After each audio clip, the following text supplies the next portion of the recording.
Your life experience, good or bad, is a gift when you share it with others.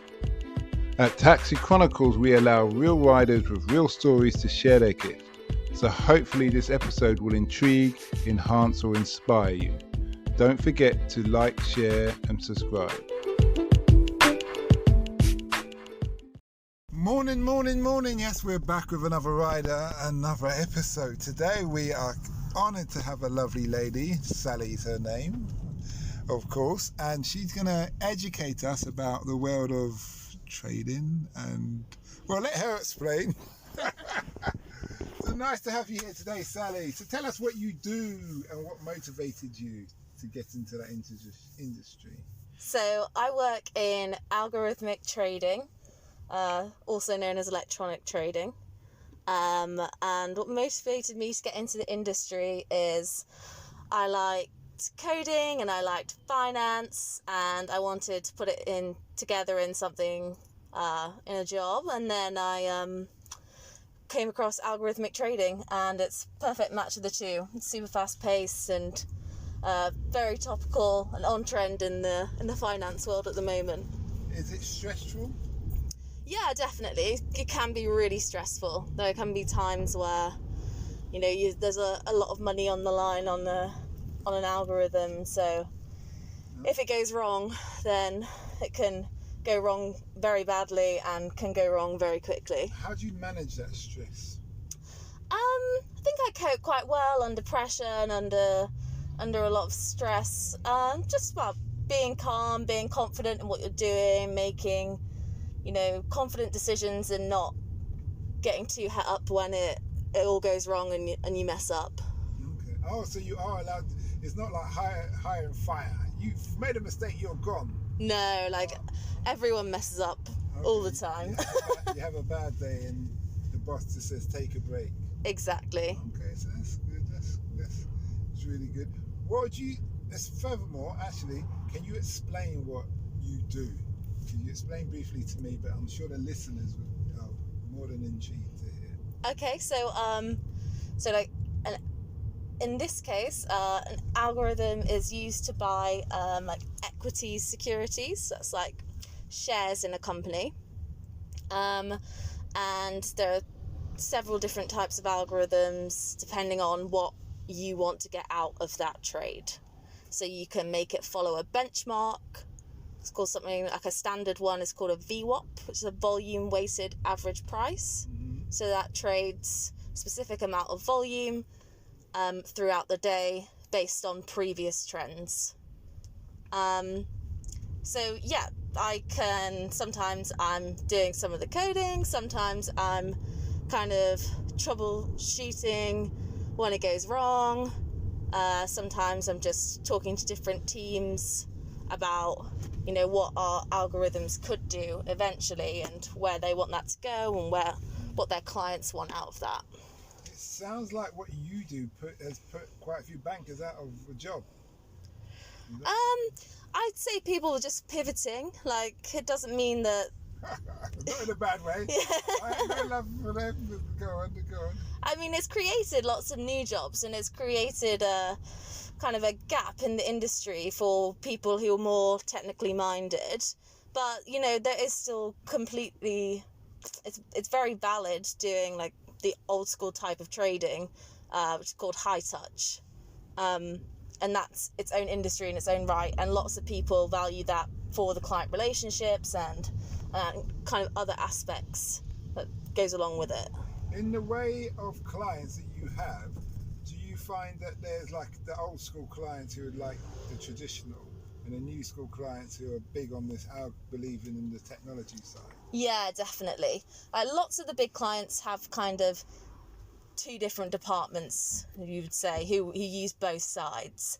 But there's a lot of new clients who are called quant hedge funds, and they are solely trading through algorithms as opposed to any kind of high touch trading. Personally, which do you think is more reliable?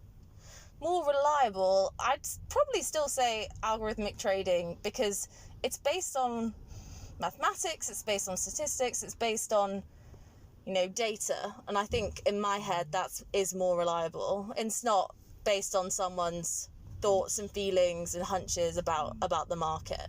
It's like a sure thing. Yeah, it's not like, it does have its risks, obviously, and it has its drawbacks, but, if it's done properly, it is definitely very valuable. Okay, that's good. That's good. What would you say you've learnt that you wish you knew when you started? I'd say I've learnt that you know nothing at the start. Okay. The more I learn, the more I'm in this industry, the more I realise I really have no idea what I don't know. Everyone's always learning. The landscape's always changing, and you've got to be taking in as much information as possible and just trying to stay current with whatever. I suppose with the algorithm thing, you haven't got an old school sweat who's been in 40 years who can teach you about it or guide you. Yeah, there are definitely people who have been in the industry for maybe 20 years, but it's changed vastly. Okay. It was around that long ago, but how it looks today is very different. So, you do have people who are experienced, but the people who are more technical are often the younger people who are also new to the industry, but they're more up to date on the current technology. You guys sound like the Ubers of the taxi world. Yeah, exactly. And we all love Uber. Yeah, at least we have something in common there. Yeah, I managed to squeeze myself in there somehow. Yeah, why not? What would you say to your 16-year-old self?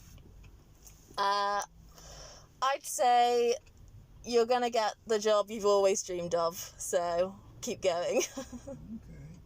And studying-wise, what was the route of education that you took from... So I assume you got your 4 GCSEs, Cs and above. Yeah, And yeah. then from then on, what courses did you do? So I did maths, chemistry, physics, further maths and economics at A-level. 5 A-levels. Check out the big brains and study, boy. Hey, good. Yeah. And then I did engineering at uni. I didn't do finance. Engineering? Yeah. Wait, like mechanical engineering or electrical engineering? It was chemical engineering. Oh, chemical engineering. Yeah. Okay, that's interesting. That's surprising. Would you, for someone who's coming into the industry or going to start their education, the route of education, is there any degrees that you'd recommend they get, or what the route you took was perfectly okay? I think the route I took was kind of atypical. Like, it wasn't a straight route to this job. I think doing something in like financial mathematics, like maybe you do your bachelor's in economics or finance and then go into financial mathematics as a master's. I think that's helpful, but also I appreciate everything that an engineering degree has taught me, and I think it is very valuable, but maybe having some more finance knowledge would have been helpful at the start. Okay, and I take it the company's always training you. Yeah, exactly. Like you're always learning, you do lots of courses, and you've got everyone around you teaching you as much as possible. So yeah, you are continually being trained. Okay. You've been a great guest. The last 2 questions are... Okay. First of all, what's the impact you want to have on the world? See, it's funny because the impact I want to have on the world is probably far away from algorithmic trading, but hopefully get into a space where I can actually go back to chemical engineering and do something in pharmaceutical research would be ideal. The last question, which you kind of answered, is what does the future hold for Sally? Well, Sally in the future, hopefully continue this job for another 5-10 years and then go and do something a bit more sciencey, and I get the best of both worlds. I've ticked off my 2 ideal careers. Well, thanks a lot for that, and we wish you well. Thanks so much.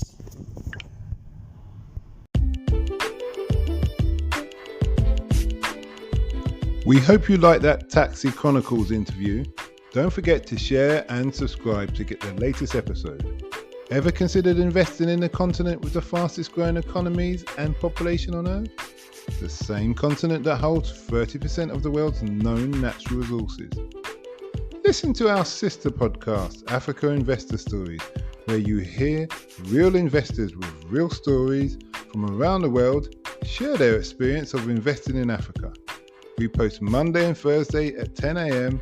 British Standard Time.